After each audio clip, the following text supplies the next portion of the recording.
So I'm going to bring up a couple of players here. And you know, I use Stewie because a lot of people know him, and he's a pretty good indication of being a reasonable ball striker. Obviously, Adam Scott we'd love to see, but if you have a look at that, as opposed to that, his is much further forward, isn't it? Yeah.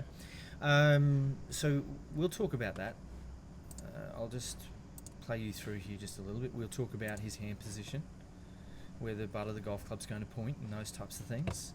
We'll talk about his posture and how less rounded it is in the shoulders through there, and you know, we're going to get you activated in some different muscles through here.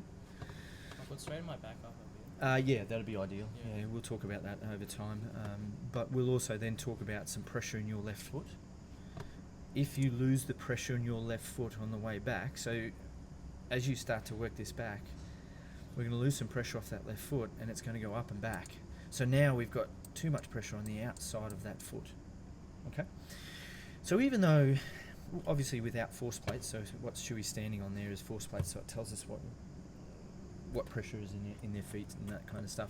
And we know from some pretty smart people that have done a lot of testing that there's still roughly about 30 to 40% in their left foot at the top of the backswing, depending on who they work with. And we know that there's still 70 to 80%, 60 to 70% in their right foot. That's only because this golf club's wielding around at speed. All right. So now watch what happens in your golf swing. You do a damn good job. Now we've moved across there beautifully. Yeah. Which then has our head going backwards a lot. So then we're really working up. That's pretty steep through there, isn't it? Okay, and it's going to keep on getting steeper.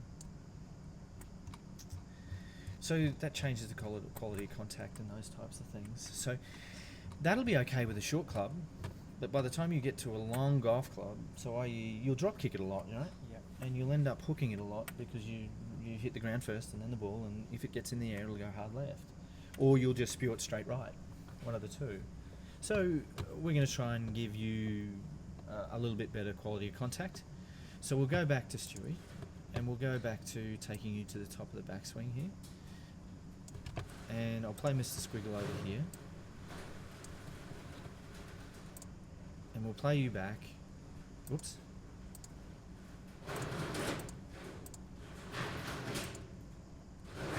So now in two 100ths of a second, we've got to get that club back down from there to here. And if we've moved that far, it's going to be quite difficult. Okay? Does that make sense? Yeah.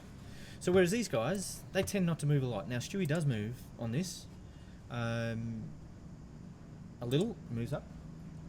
But not quite as much as yours. And we start to look at them at impact, and we start to look at their body shapes and that kind of stuff.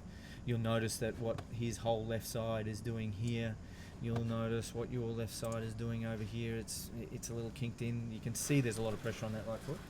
So it's going to be difficult to use both feet to push off the ground with. Does that make sense? Yeah. Okay. And that's what we're after. We're using both feet rather than just one. Okay?